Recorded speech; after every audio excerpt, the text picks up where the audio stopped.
Almost 3 miles below this formation of American flying fortresses, there lies Marienburg in East Prussia. Up to this moment, one of the most important cogs in Germany's war machine. The specific target on which this lead bombardier is lining up his bomb sight is the Focke-Wulf 190 plant.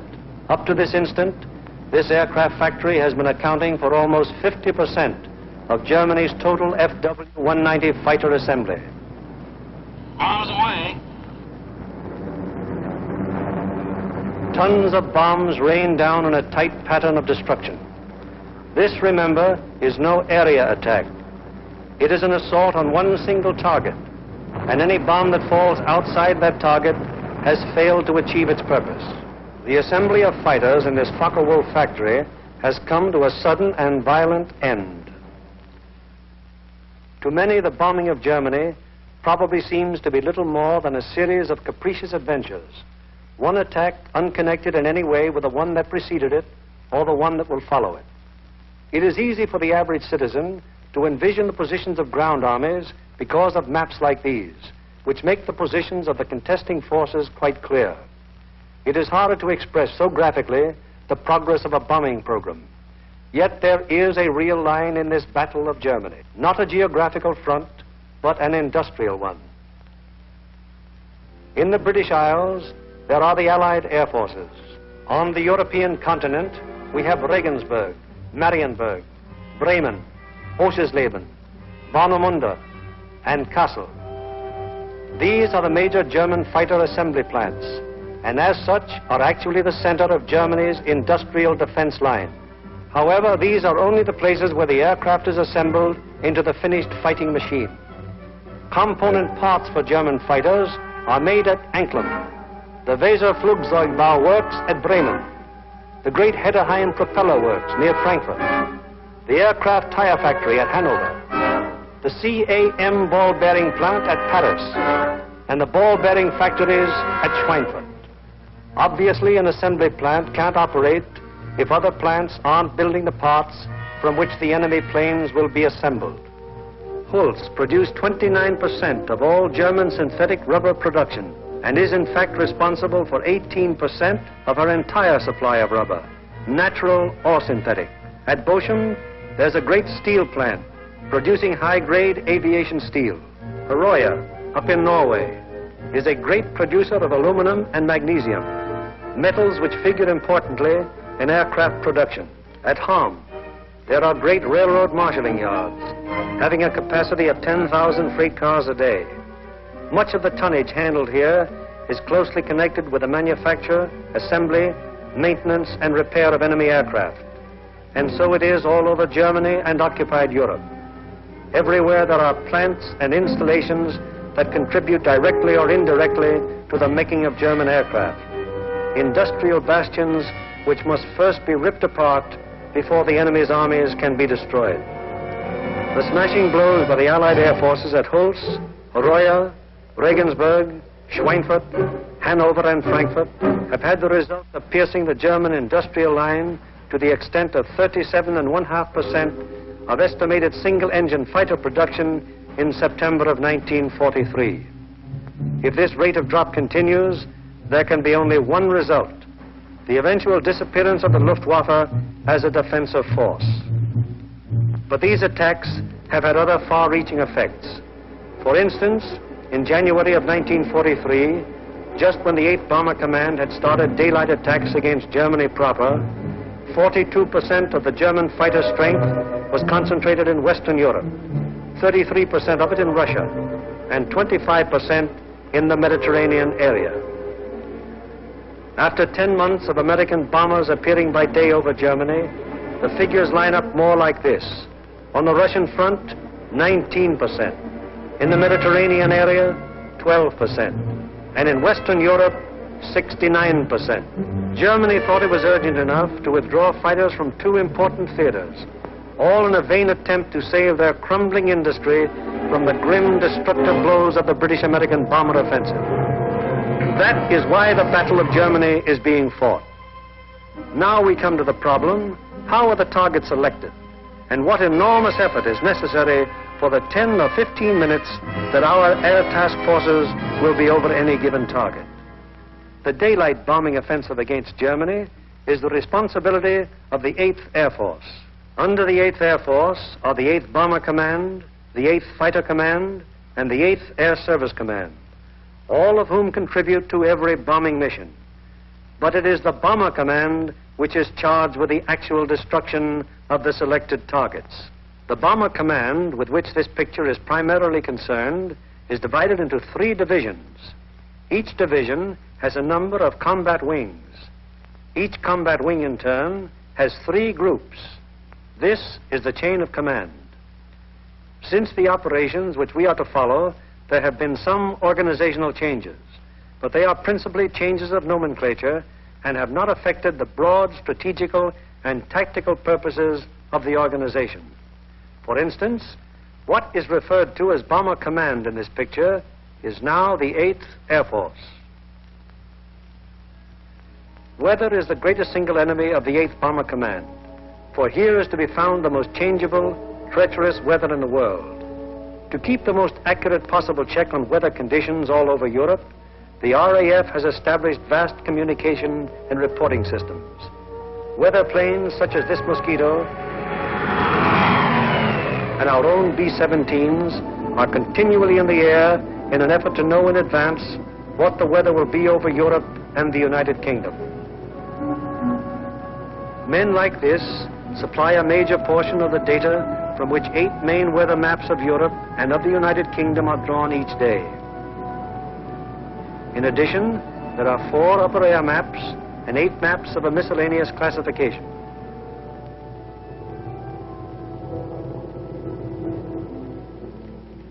In this room, all weather information is collected, coordinated by the RAF, and sent out by teletype to every responsible command.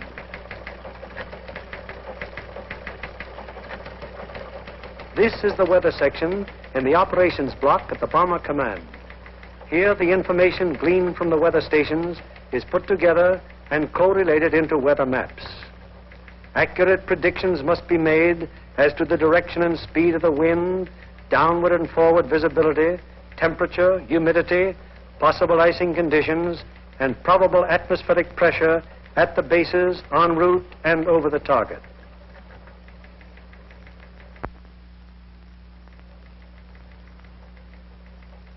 Upon the findings made in this room will depend whether or not there will be an American bombing of a German target tomorrow. This is the operations room of the Bomber Command. Here is where the wheels are put in motion for any American bombing attack. Right now, the officers you see are waiting for the commanding general's morning conference. They are the A3, or operations officer, the operational intelligence officer, a weather officer, and other members of the staff.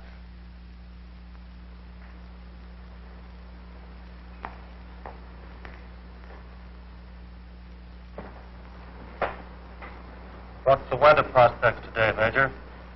It looks like most of Germany will be pretty good, sir. But we have a warm front approaching from down here, which we do not expect to affect the bases until late in the evening. How's the weather at Anklam? At Anklam, sir, we expect 2 to 5 tenths of low cloud and small amounts of middle and high cloud above 18,000 feet. Visibility 6 to 8 miles. How about Marienburg? At Marienburg, 2 to 4 tenths of low cloud, little or no middle or high cloud, visibility 6 to 8 miles. What will it be at Danzig and Gdynia? At Danzig and Gdynia, sir, 2 to 5 tenths of low cloud, 2 to 4 tenths of high cloud above 23,000 feet. Visibility in there about 5 miles. Give me the map of Anklam and the picture of the aircraft factory there. Yes, sir.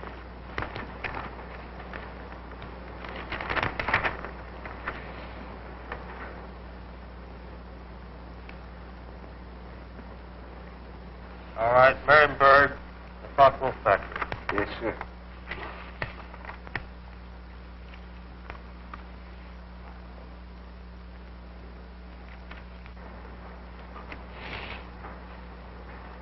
We will attack Marienburg with 2 combat wings, Anklam with 2 combat wings, shipyards at Danzig with 2 combat wings, and the port facilities at Gdynia with 2 combat wings.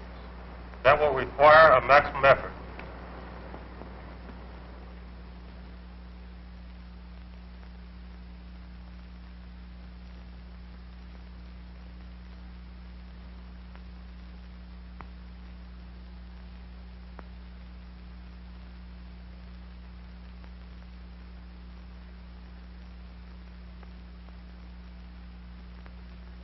Now the various specialist officers then go into action. This is the operational intelligence section. Here are target files containing complete information as to the type, construction, and vulnerability of the targets. This data is gathered both from photo interpretation of aerial pictures and from confidential ground sources. On the basis of this information, the aiming point for the attack will be selected. The aiming point is a building or installation in the approximate center of the target. Here, operational research experts are minutely studying the architectural and construction details of the targets. It will be their duty to recommend, on the basis of studies previously made, the types of bombs and the proper fusing to accomplish the greatest possible destruction of the objective. These studies of the Arado factory at Anklam are immensely important, since the nose and tail fuses of a bomb can be adjusted to give varying degrees of delay between the time of initial impact and the explosion. For example, an improperly fused bomb would react something like this. Result, very superficial damage that may hardly even cause delay in production. On the other hand, here's what happens when a properly fused bomb strikes the same factory. 2 bombs of exactly identical weight and explosive power have totally different effects because one was fused properly and the other was not. It is the responsibility of the operational research section to determine proper bomb fusing. Here, the commanding general and the operations officer are working out the overall planning of each of the missions with the staff bombardier, the staff navigator, and the flak officer. This is a complex business because of the multiple nature of the attack. We'll attack Anklam 1 hour before we attack the other targets. That should draw most of the German fighters on the Anklam force. The Anklam force is big enough to take care of itself. You mean along the same course, sir? No, send them a little south. They'll act as a better diversion. This would be the best place across the coast from the standpoint of pilotage. But, sir, the flak concentration at that point is quite heavy, the heaviest along the coast. We could rather move them a little further south, what the general suggests, and they would not run into flak difficulties at that point. How is that for the navigation viewpoint? That's a very good landfall, sir. All right, we'll cross at that point, and you adjust the flight times accordingly. Take care of it, Darrell. Yes. While this is going on, the various liaison officers stationed at Bomber Command headquarters are busy keeping their respective commands acquainted with the course of events. The closest liaison is maintained with both the RAF Fighter and Bomber Commands, the Royal Navy, the 8th Fighter Command, and the 9th Bomber Command. It is through these liaison officers that requests will be made for the necessary fighter support, diversionary effort by the medium bombers, air-sea rescue patrols, and so on. Officers at Fighter Command immediately look up plan number 2340 to find out what part the fighters are expected to play in the next day's operations. Similarly, the 9th Air Force is informed that Bomber Command intends to lay on plan number 2340.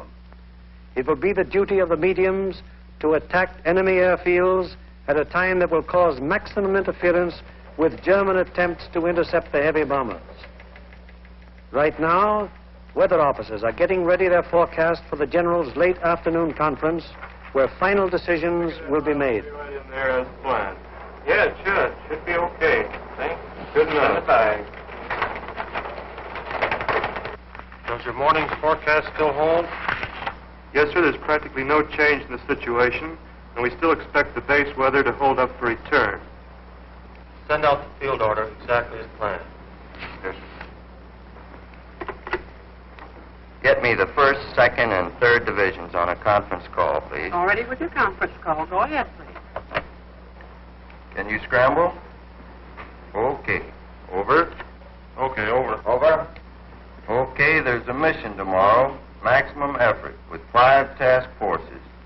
The first task force, comprising 6 groups of the 1st Division, will hit 3948. 3948. Secondary, 8731.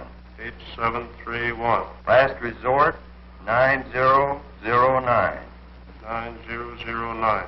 The second task force, comprising 5 groups of the 3rd Division, will hit 6848. 6848. Secondary, 6424. 6424. Last resort, 5381. 5381. The 3rd task force will comprise 4 groups of the 2nd Division, which will hit 6424. 6424. Secondary, 5381. 5381. Last resort, any industrial target of importance in Germany. Okay. The 1st and 3rd Divisions will each dispatch 1 air. The field order now goes over the teletype to all interested units and command. The first step has been taken in the sequence of events that will finally result in bringing our planes over the targets and discharging their bomb loads.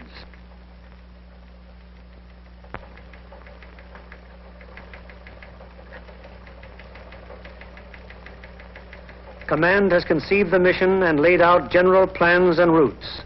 Division now plans in detail what command has ordered. The actual time of assembly of the various task forces is determined. The combat wings are assigned to their specific task forces, and the routes from assembly to rendezvous points and the target are charted. Many considerations go into the selection of the routes. Here is the commanding general of the 1st Division, which you will remember has 2 targets for tomorrow, Anklam and Gdynia. Control point here at 0 hour. Another control point here for the northern unit, 0 plus 40 minutes. The other friendly... From that timing, where will that put our northern force at the time that our southern force hits CIP? The northern force should be about the east coast of Denmark at that time, sir. It looks like we're going to catch all the fighters on the southern force, aren't we? Looks very much that way, sir. I think we'd better bend that route around so it's headed towards Berlin. If we can pin those German fighters down in Berlin until we can get started home, they'll never catch us. At the 2nd Division, the target for tomorrow is Danzig. Danzig, eh? That's fine. How many ships will we have for tomorrow? Well, sir, if you recall, General, on our last mission we had heavy battle damage, and now all those aircraft are repaired yet. Call up the wing commanders and have them put pressure on the groups to get their maintenance crews to work on these ships tonight and get every possible airplane on the line in the morning. The 3rd Division, which will have for its targets Marienburg and Gdynia. Looks pretty good, sir. We're going to be right over a lake there for a good checkpoint at the turn. We're going in against the sun. The sun will be at our back, sir. Defenses at the target. Major Frost, what about the flat defenses? Sir, at the upper target, there are 24 guns. That approach is good. The lower target isn't defended by heavy guns. No heavy guns whatever at Marienburg. None, sir. The division's operations officer bases his precise plans on aircraft and crews available at the various groups.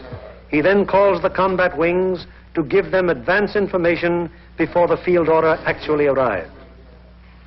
Operator, give me combat wings conference, please. Okay. Scramble, over. Okay. Over. Over. For tomorrow, 1st Bomb Division will be called on for 2 task forces. First task force will be made up of 2 combat wings on targets 3948, 3948. 8731, 8731. last resort 9009. Lead group in this task force. Okay, ready to scramble? Over. Okay. Over. There'll be a mission tomorrow, and I want 2 groups from each combat wing. The target will be primary 6424. 6424. Secondary 5381. 5381. The last resort will be any industrial target of importance in Germany. Okay.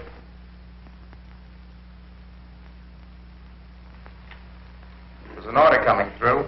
The 3rd Division will furnish 8 groups. 1st and 2nd wings, comprising the 2nd Task Force, will hit 6848. 6848. Secondary, 6424. 6424. Last resort, 5381. 5381. Last resort. Bomb load. 500-pound GPs, fused, 1/10 nose, 1/100 tail. 1/10 nose, 1/100 tail. This is operations of the combat wing, a purely tactical unit having absolutely no administrative functions whatsoever. How do you intend to make it? Sir, we'll assemble over Molesworth. Problems of takeoff and assembly are the particular specialized function of this organization. It is the primary business of the combat wing to get the airplanes of its group into the air at the proper times and to get them assembled once in the air. Field order requires that we provide the 2nd Combat Wing and the 2nd Air Task Force. 89th Group will lead, 81st Group will be high, and the 63rd Group will be low. That means that Colonel Whitten will lead the combat wing on this mission? That'll be fine. The Bomber Command has asked for a maximum effort. That means every available plane is to be gotten into the air. Ramsey, this field order has called for 3,100 gallons for the H's due to the distance. Now, they've called for maximum bomb load. How about that for the weight? I think we'd better put 8 bombs in the H's and 12 in the D's. That keeps us around 65,000 pounds. How about the CG? CG is well forward, and I think it'll work out very well because we've been down low for a long period of time. All right, we'll have 8 in the H's and maximum in the D's. Most of the groups are going further than an American bomber has gone before. Combat wings must work out precisely the maximum bomb load in relation to the required gas load. Decisions made in this and other matters are added to the division's field order and passed on to the groups, the ultimate tactical unit, to the men who get the planes in the air and fly the mission. On the basis of the alert telephoned down to the group by the combat wing, the various agencies necessary to get the planes airborne on their mission wheel into action. Intelligence, operations, weather, signals, group navigators and bombardiers have the grave responsibility of passing on and making clear to the combat crews the vital target and route information furnished by Bomber Command and Bomb Division. The proper information folders, maps, weather maps and charts, and photographs have to be selected by the various group officers and then the information therein passed on to the crews. In dispersal areas, ground crews are getting their planes in condition to fly the mission. The normal work of keeping an airplane fit for operation is enormous, even in peacetime. When you add to this already great job the element of battle damage, the problem becomes gigantic. Engines, wings, propellers, controls, wiring, fuel system, oxygen system, the 1,001 elements that go to make up the complex mechanics of a heavy bombardment plane all must be kept in perfect shape. The failure of any one of them on a mission can easily mean the loss of the plane and its personnel, or at best, such a failure will cause the plane to abort, that is, return to its base without having reached the target. It was originally estimated that about 37.5% of planes on hand would be effective at one time. However, the maintenance and repair has been so magnificently performed that sometimes up to 50% of planes on hand have been effective.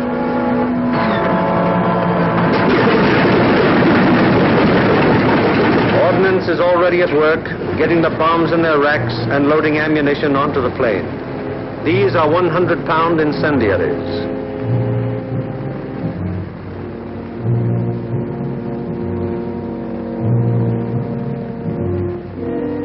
These are 500-pound general purpose bombs. And these are 1,000-pound GPs.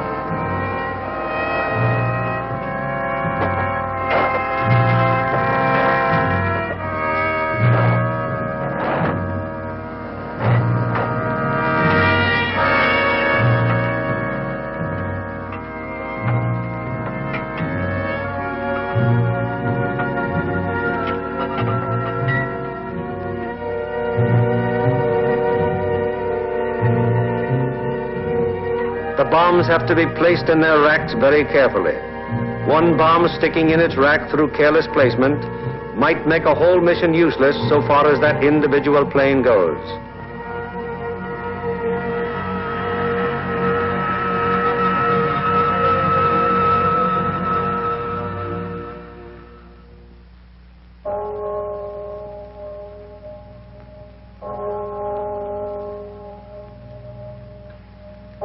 Three o'clock in the morning.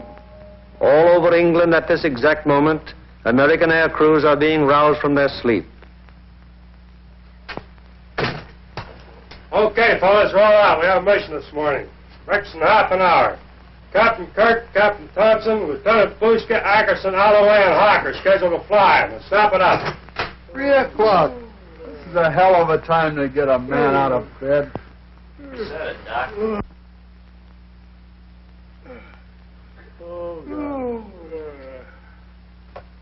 Come on, you drift out of bed. Breakfast in half an hour. Come on, Nick. Rise and shine. All right, you dodos, let's go. This is it. Okay, fellas, let's go. Come on, Swifty, get it out. Let's go. Go, you guys. Hit the deck. Breakfast at 4, briefing at 5. Let's go. That's fine. Just when I had a 48-hour pass coming up. Can't you guys? You're running my beauty sleep. Through the cold of the English early morning, the combat crews go to their mess. They have no idea where they're going yet, but they know they'll be taking off in about 4 hours.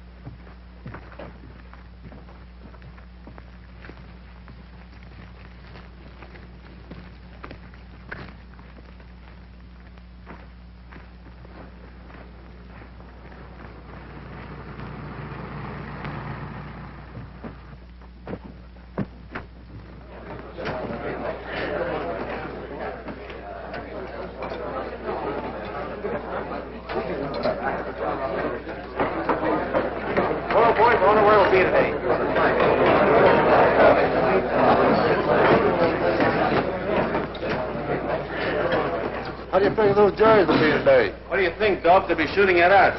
Sometimes I don't think those Jerrys got proper respect for us. Well, what do you expect, Buster, the way you shoot? Gee, look who's talking. You could hit a cow in the flank with a bow feather. Yeah, well, how about those 2 Jerrys I slapped down over Swainford? I'll tell you what happened there. They heard that I was on a tail gun and they fainted from fright, that's all. And so it goes. The 4,000 men who will go on this mission all know it will be a rugged deal. For some of them, it's their first mission. Others are veterans of many. Happy to get through.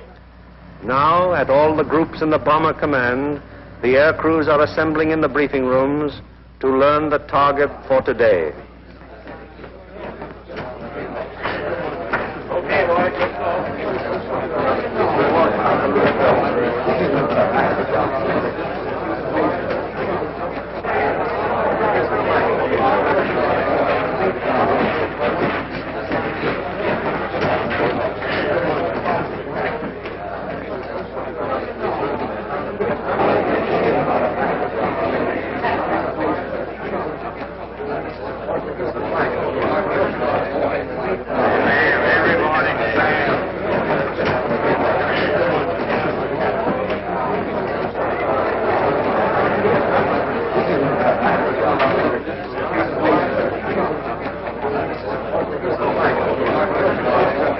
This is the briefing room of the 303rd Group. Here in a few minutes, the nature, locale, and route of today's mission will be made known to the men who fly it.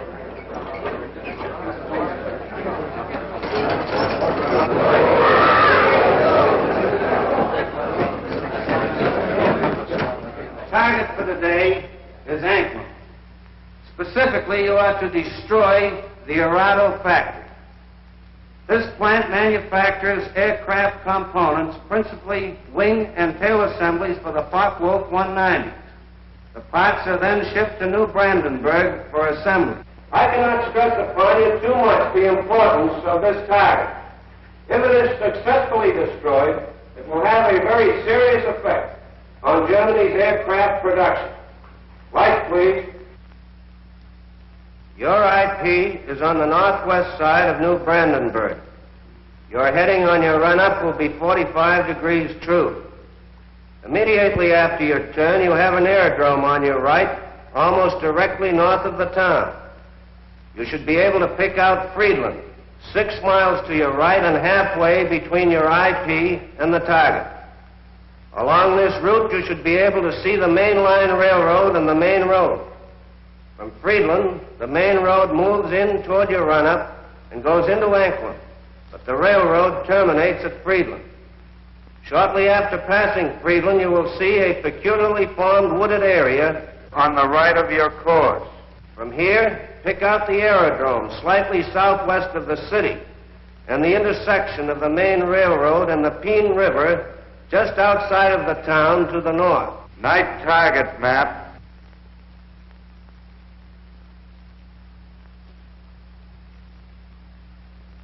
Your target is across the railroad beyond the town in the area formed by the bend of the river.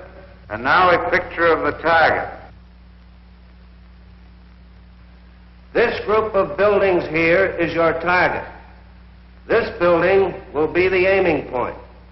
If your bomb pattern is concentrated in this area, it should very effectively knock out the factory. Lights, please. At the 379th, the intelligence briefing continues. These groups will bomb from an altitude of 13,000 feet. We feel that this low altitude will be equalized by the element of surprise which is with us, and should ensure a thorough and complete finding of the target. Another task force is hitting the FW-190 assembly plant at Marienburg. If the two missions are successful, 65% of Jerry's remaining FW-190 production and assembly facilities will be destroyed. At the 384th, Other forces are attacking submarine yards, aircraft assembly plants, and units of the German fleet at Danzig and Gdynia. If these attacks succeed, they will destroy 13.5% of Germany's remaining U-boat construction and will destroy or immobilize a large section of the German Navy. The overall result of all 4 attacks will be to show the Hun that his efforts to protect his key industries by moving them to the east will be unsuccessful. It will show him that we will seek out his industry and destroy it wherever he places it. At the 351st, the intelligence briefing is completed. Your secondary target this morning is the air park at Tutov. This contains a Focke-Wulf assembly plant, a bombardier school, and you'll love this. It's the country club of the German Air Force. Should you be unable to bomb either of those 2 targets, then in that case, you'll attempt to bomb the last resort target, which is the Hankel assembly plant at Rostov. This is the only complete Hankel unit in North Germany. It should be easily identified by the airfields adjoining, which are 6 intersecting runways running from 1,000 to 1,600 yards, and they're full of nice, fat, juicy Hankels. A weather officer briefs the crews of the 305th group going to Gdynia. The synoptic situation today is this. We have a high-pressure system centered over northwest Europe, up here near Finland, extending southwestward down across the British Isles, causing an influx of south and southwesterly air going up in this direction, hence causing little or no cloud in the area up there and toward your target. There are no fronts to affect your route today except a frontal system off to the west, which will cause an increase of medium and high clouds as you come back across the North Sea. Lights, please. At takeoff time, there will be 0 to 3/10 low clouds, also a layer of high clouds above 23,000 feet, 4 to 6/10 in amount. Also a middle layer of clouds in there between 10 and 12,000 feet. these medium and high clouds decreasing out over the North Sea to 3 to 5 tenths each in amount. The low clouds will increase as you go out toward the North Sea to 3 to 5 tenths. Base 1,500 to 2,000 feet, tops 4 to 5,000 feet. There will be some fog patches over England, visibility 1 to 2 miles, except in those fog patches 500 to 1,000 yards. Visibility increasing rapidly out over the North Sea and the remainder of your route to 4 to 6 miles. The high clouds continuing 3 to 5 tenths, and also the middle clouds on toward the target, decreasing to nil at the target. Low clouds continuing 3 to 5 tenths, decreasing to 2 to 4 tenths at the target, base 2,000 feet, tops 5,000 feet. Visibility 4 to 6 miles. The temperature at bombing altitude minus 26 degrees centigrade. The freezing level on your route out 12,000 feet over the North Sea with light rime in the middle clouds.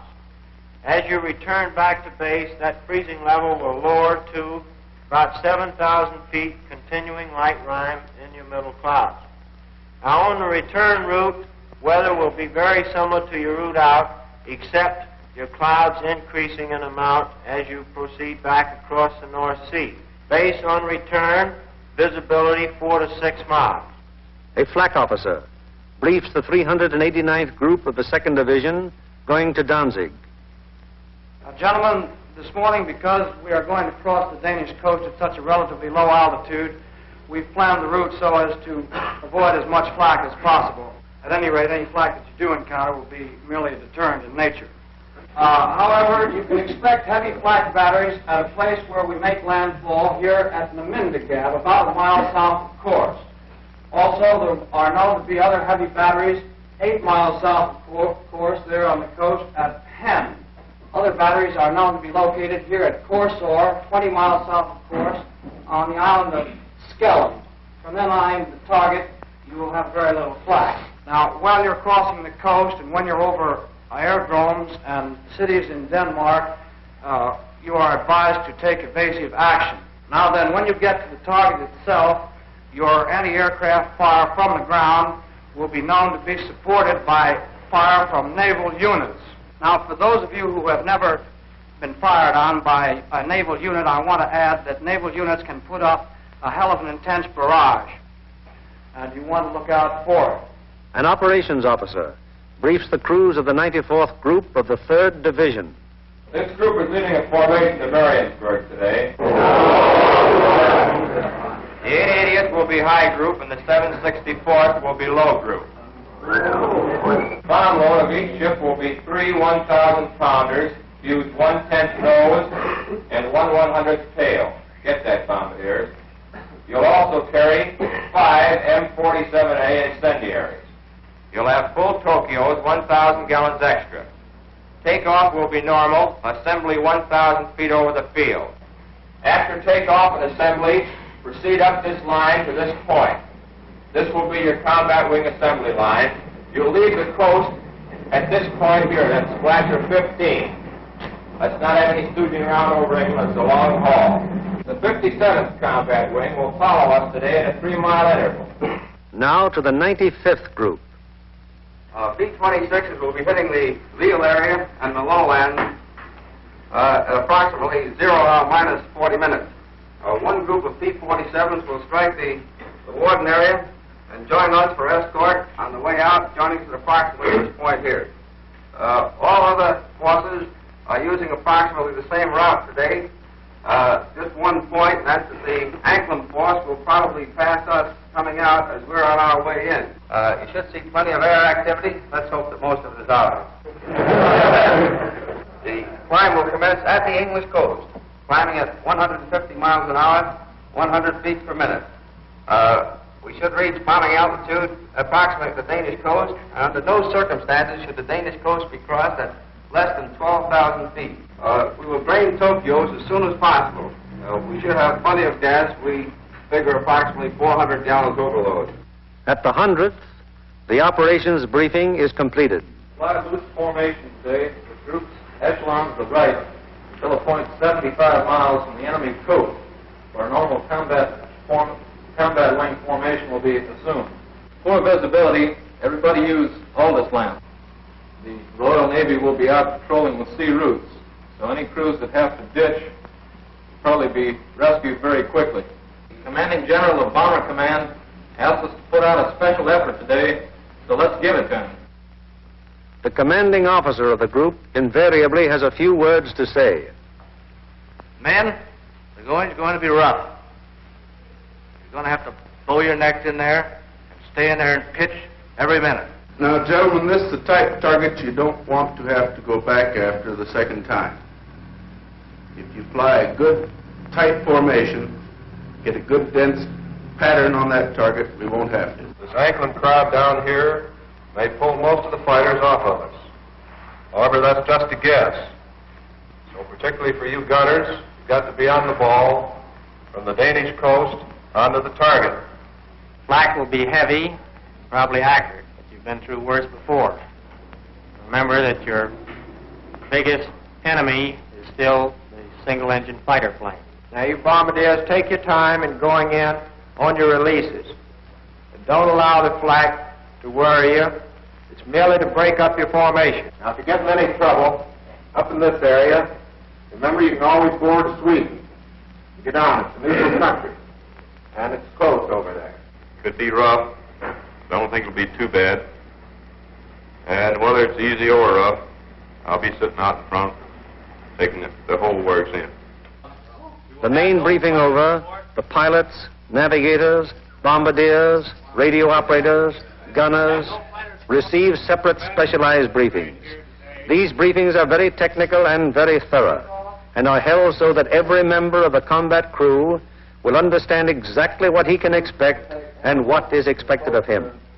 Any lack of thoroughness here might very well result in the failure of a mission. As dawn breaks over the English countryside, it finds the ground crews still working grimly in an effort to get every plane in the air that is scheduled to be dispatched.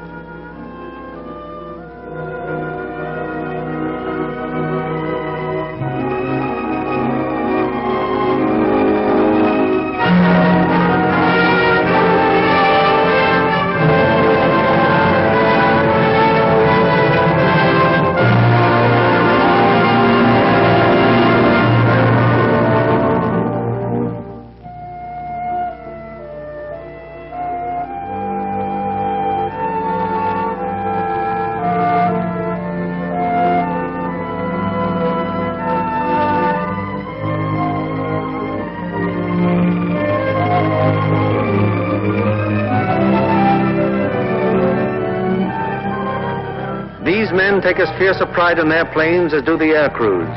To each of them it is a personal tragedy, reflecting in some way on their capabilities when their airplane is forced to turn back without having completed its mission, or when they have been unable to get an expected plane ready in time for a mission.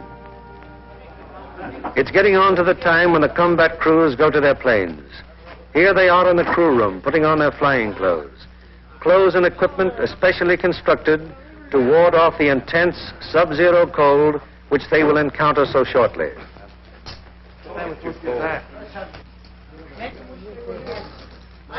All aircrew members receive escape kits containing equipment that will help them get back to safety if they are forced down in Germany or in occupied territory. The pilots, co-pilots, navigators and bombardiers are also issued battle folders containing the maps which will be of such vital importance to them in the prosecution of the mission. The men turn in all personal papers and valuables, which might serve to give the enemy information in case of capture.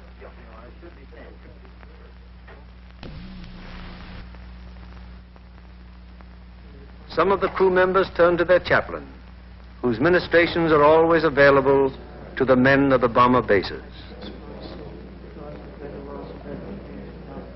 Most of all, to stay up and be with God, for all who are concerned with all my love.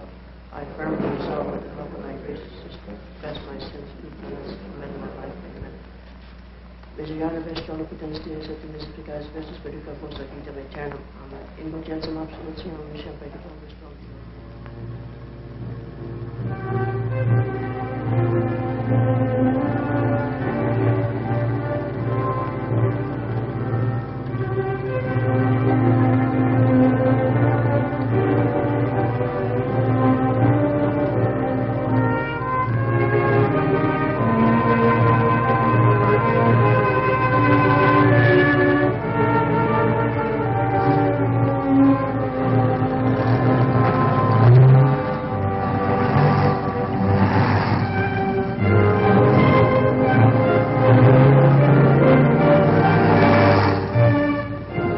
changeable is the weather in the European theater that sometimes widely varying conditions will be found on fields only a few miles from each other.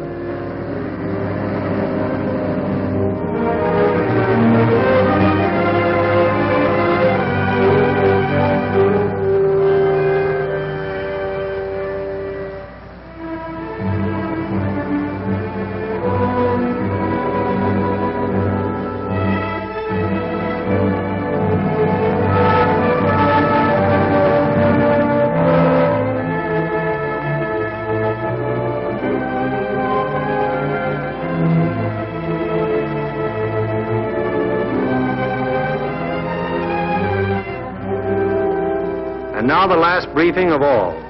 The final intimate conference around each airplane as the pilots recheck the details of the mission with their crews.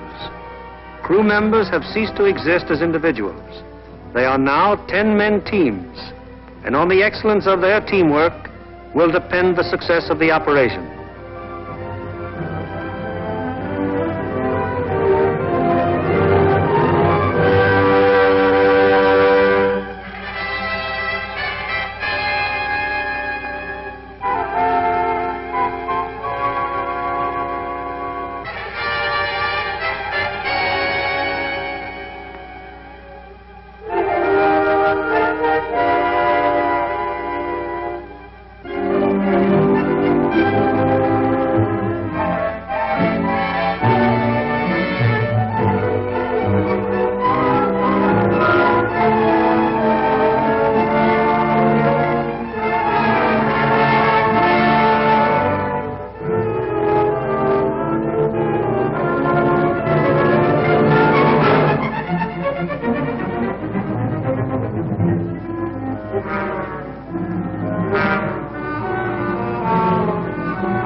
Perimeters of 20-odd fields of the 8th Air Force, more than 400 forts and liberators, with their 4,000 crew members, taxi for the takeoff.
plane of each squadron, upon becoming airborne, proceeds for about 90 seconds. It banks sharply to indicate its turning point, then goes into a slow left turn. Each successive plane in the element turns as soon as the pilot sees the plane in front of him turn. The element of 3 planes levels off at 1,000 feet and returns parallel to the takeoff runway at a distance of about 2 miles. Here the elements start to assemble into squadrons of 6. Continuing to circle the field, the squadrons then go to 2,000 feet, where the group assembly takes place. This accomplished, the group now moves on to the combat wing assembly point. Here is how the group stacks up from the side. The group has a depth of 850 feet. This is how the group looks from above.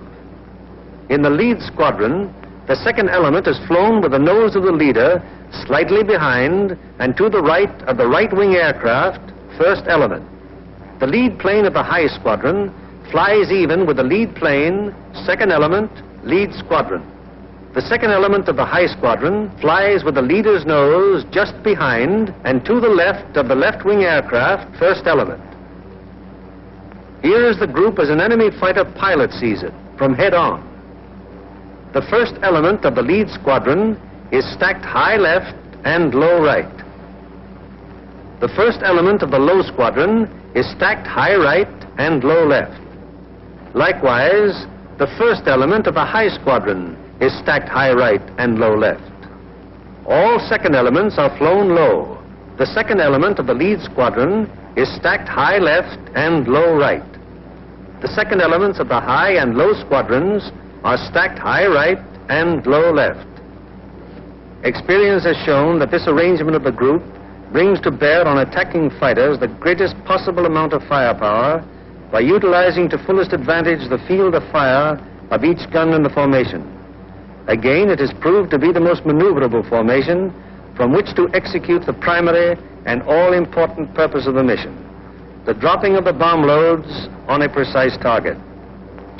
Obviously, it would be desirable to stack as many bombing planes as possible in one defensive formation. However, it has been found that the largest practical defensive formation is the combat wing of 3 groups. Any formation of aircraft larger than this becomes unwieldy. This force has a depth of 3,000 feet. The nose of the lead aircraft of the low group is aligned with the tail and slightly to the left of the rearmost aircraft of the lead element, lead squadron, lead group. The nose of the lead aircraft of the high group is aligned with the tail of the rearmost aircraft of the lead element, lead squadron, lead group. The combat wing having been assembled, they now move on to make rendezvous with the rest of the task force. In this case, another combat wing.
train from the force which is to attack Anklam is now approaching the Danish coast, and the formation is subject to enemy attack at any moment.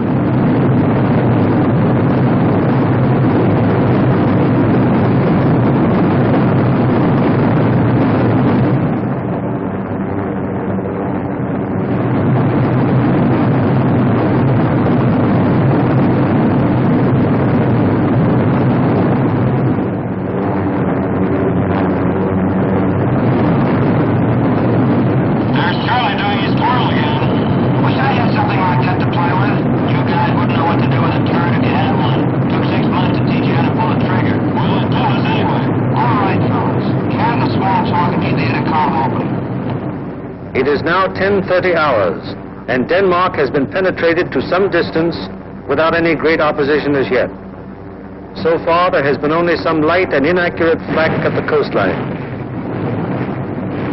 Some flank guns have opened up on us.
From 10:30 on, the Anklam formation has to contend with constant German fighter attack from all levels and all clock positions.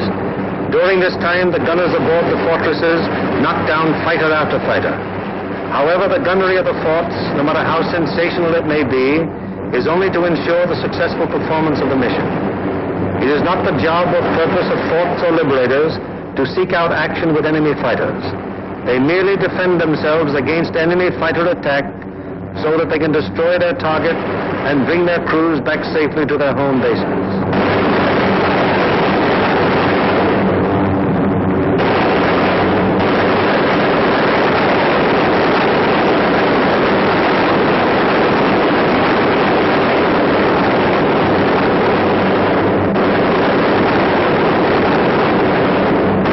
An anxious moment comes now for the lead navigator and bombardier.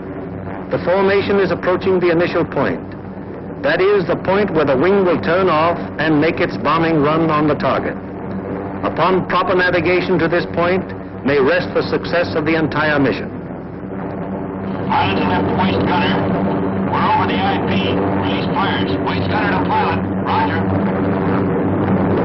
Once the combat wing has reached the IP, it breaks up into 3 component groups, for the wing formation is too unwieldy for a unit bombing operation. As the IP is reached and the lead airplane of the lead group is about to make the turn, it fires 2 red flares, spaced 5 seconds apart. Then the group makes its turn onto the run-up. The low group goes on straight ahead for 20 seconds, then makes its turn. The high group proceeds for 20 seconds beyond the low group's turn, then it turns on to the run-up. The most critical defensive period in the mission has begun. The wing, to accomplish most efficiently its primary purpose, the bombing of the target, has sacrificed its mutual defensive firepower, and the groups are thrown on their own. Now the crucial moment is almost here, the moment around which the entire mission revolves.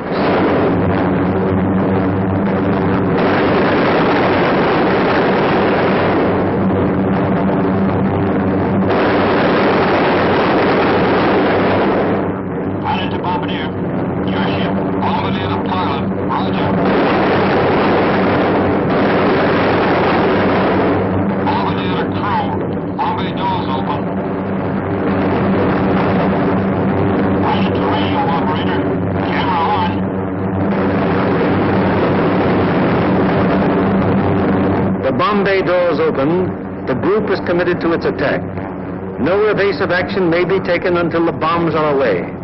And at this time, the formation is most vulnerable to attack, both from flak and enemy fighters.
An hour later, the second task force comes over the target.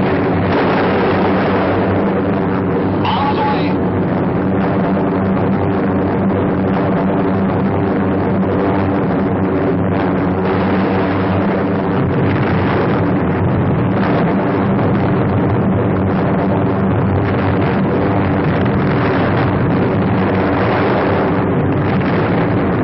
The third task force comes over its target at Danzig.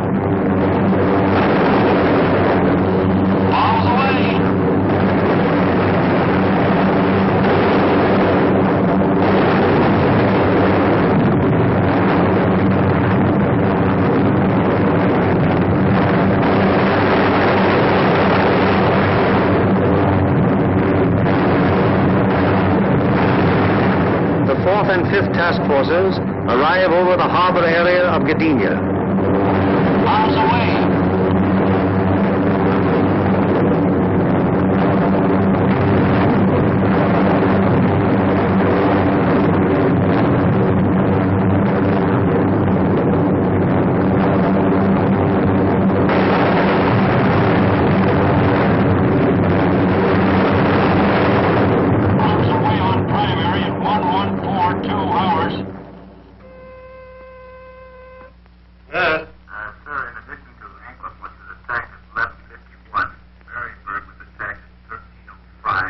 It is standard procedure for the group leader to inform Bomber Command the moment the target has been attacked.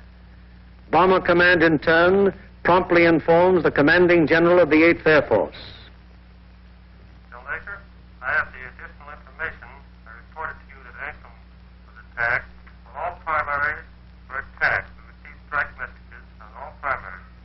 Danzig at 1307, Marienburg at 1305, and Gdynia at 1311. Yes? Yes, sir. I'll advise you as soon as they land.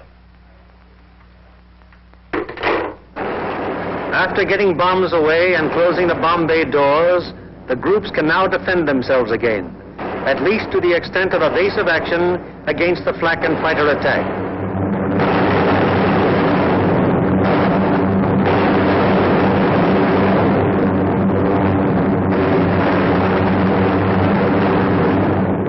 The lead group flies a straight course for 15 seconds before turning off to the rally point.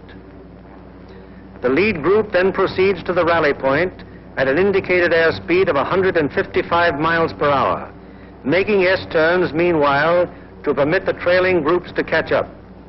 The lead group crosses the rally point at a height 1,000 feet lower than bombing altitude. The succeeding groups will close with the lead group as quickly as possible to regain the defensive combat wing formation. The following groups need not necessarily pass exactly over the rally point in regaining wing formation. In the meanwhile, the marauders take off to fulfill their part in the day's operation.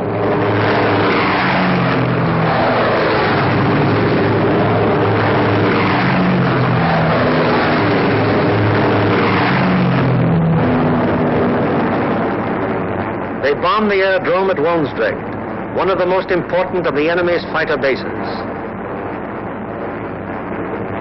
This blow by the medium bombers is timed so as to provide the maximum interference with the enemy's capacity to intercept our withdrawing heavy bombers. Last off are the fighters. Their great speed will enable them to reach the Leeuwarden district in a short time, sweep the area clear of enemy fighters, then give the heavy bombers withdrawal support from the enemy coast home. At the fields, it's getting on towards the most nervous of all times, the estimated time of return. Everyone who stays behind sweats out this period at the end of each mission. Here at the control tower, at the dispersal areas, at the Red Cross, at the Officers' Club, everywhere on the field, the one thing paramount in everyone's mind is that the group is due back.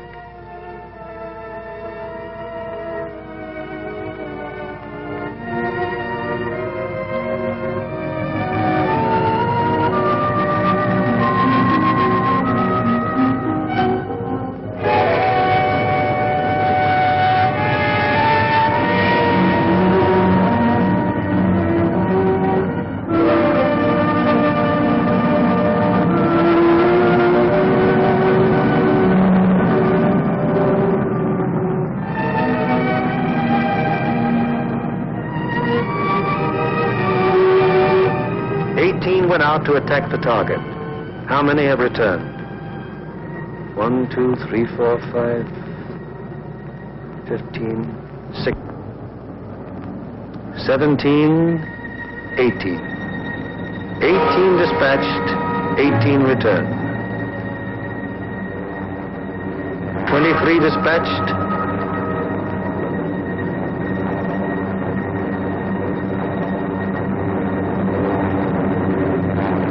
23 returned.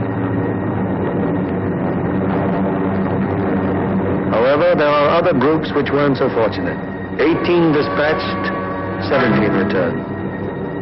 20 dispatched, 19 returned. 20 dispatched, 14 returned. 19 dispatched, 18 returned. 20 dispatched, 10 returned. 18 dispatched, 8 returned.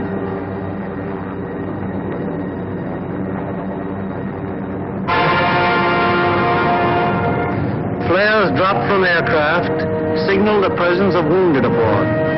These airplanes are given priority in landing.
The airmen are home, but their job isn't over yet. Before they can go to their billets for a well-earned rest, they must first undergo one of the most important phases of any mission, interrogation. It is highly important to question the crews at the first possible moment after the mission, while their impressions and memories are still fresh.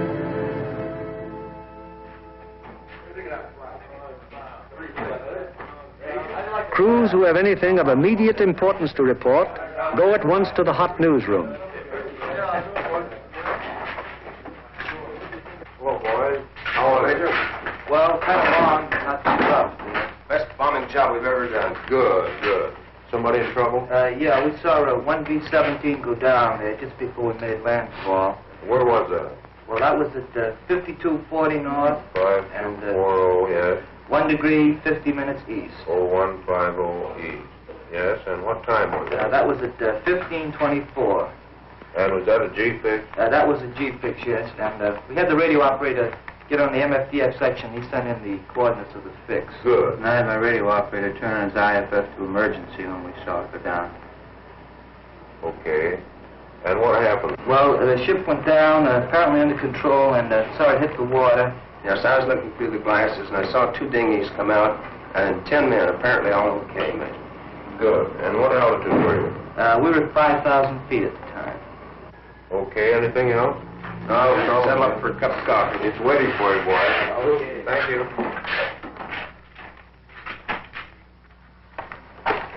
Third division, please. They are, Smitty. I got a B-17 crew down the dinghy. Thanks, Bill. 16 group, please. Special aircraft priority. Flight control, please. 16, bound division here. We have a B-17 reported fixed at 52 degrees 30 minutes north, 1 degree 30 minutes east. That's right. He was seen to ditch. Yes. He was seen to ditch at 15:24 hours by the reporting aircraft. 2 dinghies were seen to break out, and 10 men got into them. The reporting aircraft is at 5,000 feet. Yes, that position's an MF fixed. Okay, 16. Thank you.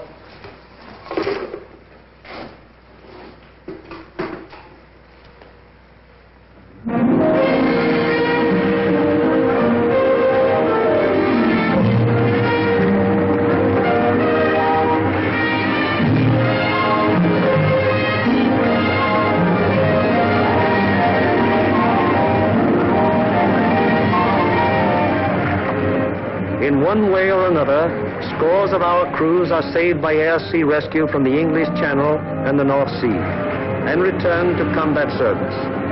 Aside from human values, a trained fortress crew is even more valuable than the plane they man. And the work of the air-sea rescue unit has been of enormous value to the 8th Air Force. The hungry crews are fed enough to hold them until they can be interrogated and get to their regular chow. These men are from the groups that went to Anklam. What time did you go over the target? At 11:43 hours. We went in at 12,000 feet. Did you get your bombs on the target? Yeah. What about enemy fighter opposition? Well, that's something we consider not discussed. Really? Well, let's get some of the details. Where did it begin, Paul? Well, they first jumped us at 10:30 there just off the Danish coast. And how long did the attack continue? They stayed with us to the target and until 13:27. Then at 13:45, we had another group attack and stayed until 14:05.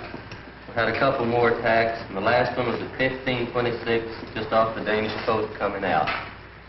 And about how many enemy fighters did you see?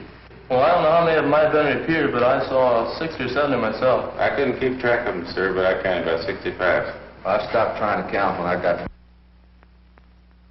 Well, do you think it'd be accurate to say, then, that your ship saw between 65 and 80 enemy aircraft?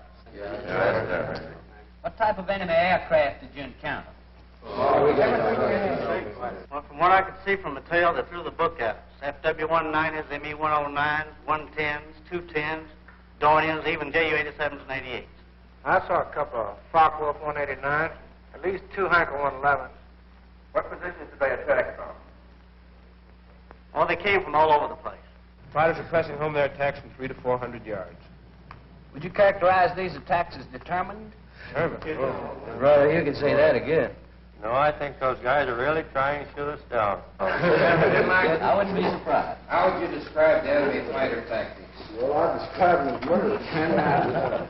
Yes, they usually attack in formation, queue up about 300 or 400 yards away, 12 to 13 single-engine fighters, come barreling right through the formation. How'd the twin-engine fighters react? They stayed out to the side and above, just out of the range of our guns and shot cannons and rockets at us. Then they'd queue up and press home a regular fighter attack. What caliber would you say the cannons were? My guess would be 37 millimeters. What do you think, Alex? What about the rockets? We shot a lot of them. I didn't actually see any hit our formation, but they weren't doing us any good. I saw one of them blow a wing off the 17 below and ahead of us. They started to spin in. Any shoot? No, sir, I didn't see any. Where was this? Over the target, right after we toggled our bombs. Fellows notice any distinctive markings on the enemy aircraft? Yeah, I saw quite a few. There are a number of FW-190s, mostly yellow noses, some white noses. No red nose. No, I didn't see them. Boy, those yellow-nosed boys really come in close, don't they? Did you see that one come right on our left wing? Yeah. I saw a 109 with black and white diagonal markings under the wings. Black and white, huh? Had white nose. All right. Yeah. Getting back to those rockets, I believe that Jerry can reload his rocket guns from inside the ship. I think you can. That'd be my guess, too. I saw at least 9 bursts from rocket guns on one ME-210. 9 bursts. Talking about 210s, there was one that came in and shot a cluster. It looked like clay pigeons to me. Say, those things look like baseballs to me. Can you describe that more fully? How did they react? Well, they didn't look like baseballs. It was more like streamlined and smoked all the way down, but they didn't explode. Didn't explode, huh? No. What about planes? I knocked down 2. They were making attacks about 5 o'clock level.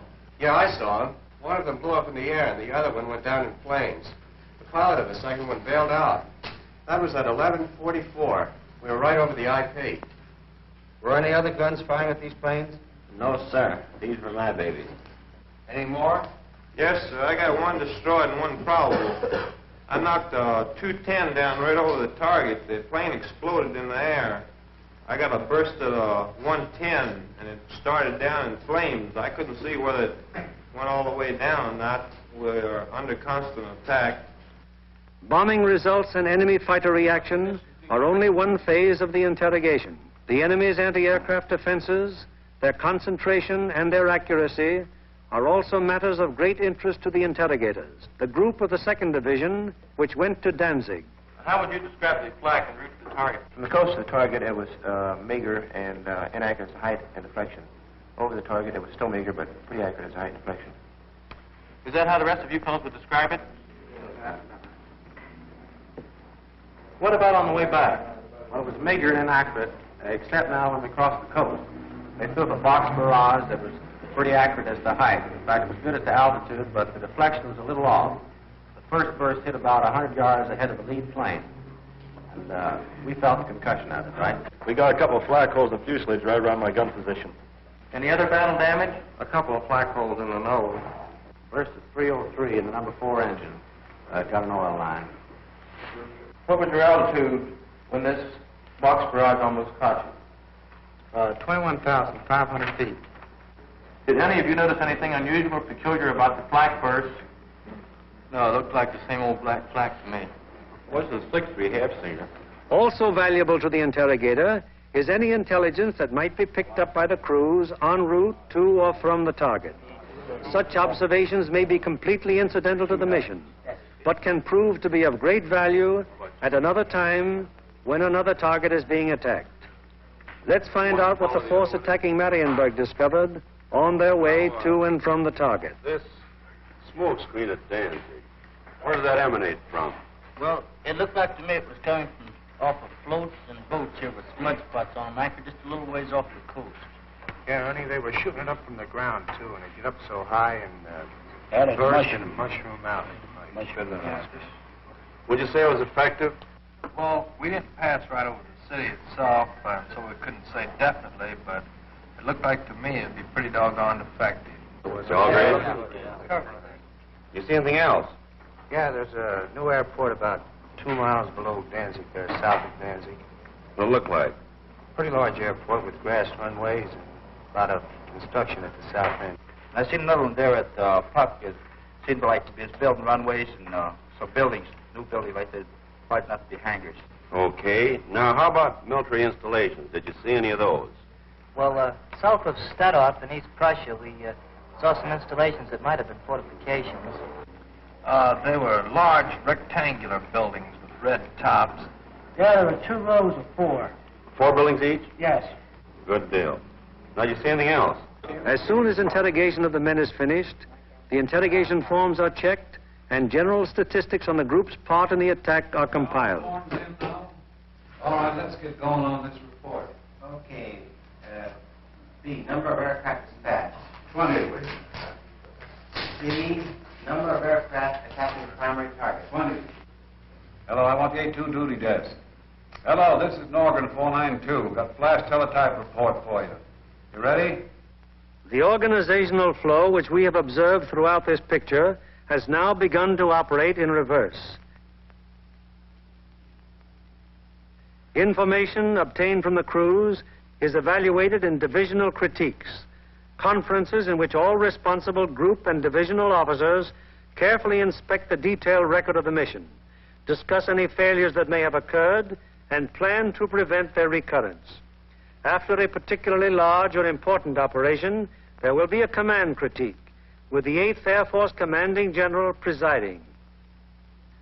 Here in the dark room, the strike photos of the targets brought back by the returning planes of the group are developed and printed with all possible speed, so that experts of Bomber Command can assess the damage done.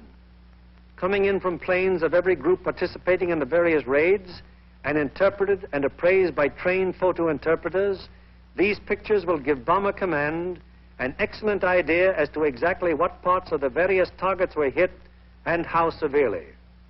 Here, as seen in these pictures taken the following day by photo reconnaissance planes, severe damage has been inflicted on all the major and most of the minor buildings of the Arado factory at Anklam. This is a strike photo showing how Danzig looked during the attack.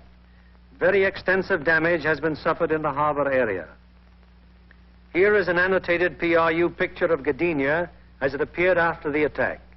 A near miss is seen on the liner Deutschland type.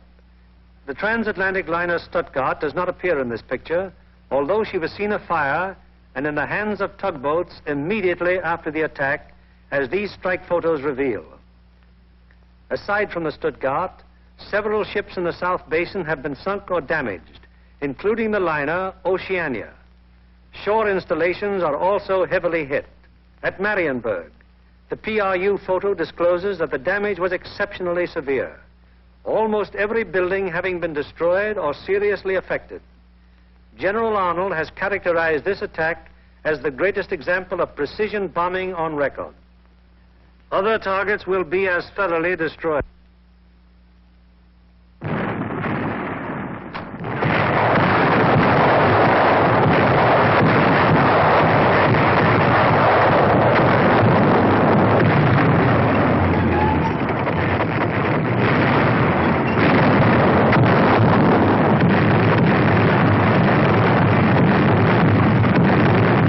Today, while the invasion armies are pressing the Battle of Europe, the Battle of Germany continues. Day by day, whenever weather permits, heavy bombers roar out over the heads of the advancing ground forces, blasting away systematically at vital industrial installations hundreds of miles to the rear of the enemy lines. Now, in contrast to earlier days of strategic bombing, when forts and liberators fought their way alone, fleets of long-range fighters, Mustangs, Thunderbolts, Lightnings, convoy the big bombers all the way to their targets, targets which may be anywhere in German-occupied Europe. The flood of supplies, so necessary to the survival of an army or a nation, synthetic rubber, steel, food, fuel, textiles, this flood is gradually being reduced to a trickle. And finally, even this thin, inadequate stream will die away. Then the German armies in the field and the German workers on the home front will have no food for their stomachs, no clothing for their bodies, no metals for their machines, and no fuel with which to run them. Then the Battle of Germany will be won, and with it, the Battle of Europe.